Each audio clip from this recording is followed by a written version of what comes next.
અને ત્યારબાદ હવે સુરતની પરિસ્થિતિની વાત કરીશું। સુરતમાં પણ ખાડીપુરે ચિંતા વધારી છે। ખાડીપુરની આ સ્થિતિને લઈને તંત્ર દ્વારા કામગીરી શરૂ કરવામાં આવી। જે વિસ્તારમાં પાણી ઉતરી ગયા છે એ વિસ્તારમાં દવાનો છંટકાવ શરૂ કરાયો છે। કમાન્ડ એન્ડ કંટ્રોલ રૂમમાંથી સ્થિતિ પર નજર પણ રાખવામાં આવી। લોકોને ઘરની બહાર નીકળવાનું ટાળવા તંત્ર દ્વારા અપીલ કરવામાં આવી। છેલ્લા 7 દિવસના વરસાદ બાદ હાલ સુરત શહેરમાં વરસાદ થંભી ગયો છે। ત્યારે અત્યારે સીધા આપ સુરત મહાનગરપાલિકાના કંટ્રોલ એન્ડ કમાન્ડ રૂમમાં ઊભા છીએ।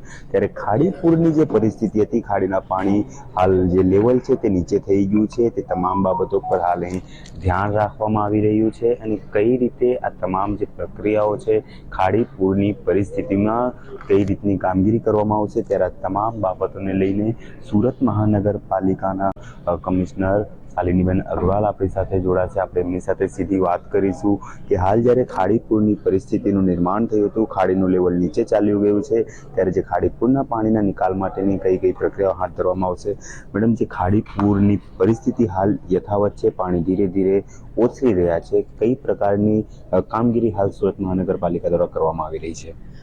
સુરતમાં છેલ્લા 4 દિવસમાં ખૂબ ભારે વરસાદ પડી હતી અને લો લાઇંગ એરિયાઝ અને જ્યાં ખાડી વિસ્તાર અફેક્ટેડ એરિયાઝ છે ત્યાં પાણી ભરાયા હતા। પણ આજથી જો એરિયાઝમાં પાણી નીકળવાનું ચાલુ થયું છે ત્યાં સુરત મહાનગરપાલિકા તરફથી ઝુંબેશ સ્વરૂપમાં સાફ સફાઈની કામગીરી કરવામાં આવી રહી છે।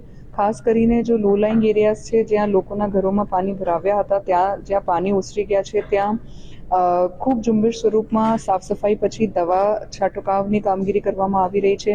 ડોર ટુ ડોર સર્વેલન્સની કામગીરી મેડિકલ ટીમ્સ તરફથી કરવામાં આવી રહી છે। એમના સિવાય પાણીમાં ક્લોરીન ટેબ્લેટનું ડિસ્ટ્રીબ્યુશન, સુપર ક્લોરિનેશન વગેરેની કામગીરી કરવામાં આવી રહી છે। આજે અમે ઘણા બધા વિસ્તારોમાં મુલાકાત લીધી હતી। અઠવા ઝોનમાં આંબેડકર નગર છે, લિંબાયત ઝોનમાં કુંભારિયા એરિયા વગેરે છે અને ત્યાં જે પણ કામગીરી કરવામાં આવી રહી છે એનું સતત મોનિટરિંગ અને ક્વોલિટી અને લોકોનું પણ પ્રશ્ન સાંભળીને એમનું નિરાકરણ કરવા માટે સુરત મહાનગરપાલિકા તરફથી કન્ટિન્યુઅસલી કામગીરી કરવામાં આવી રહી છે।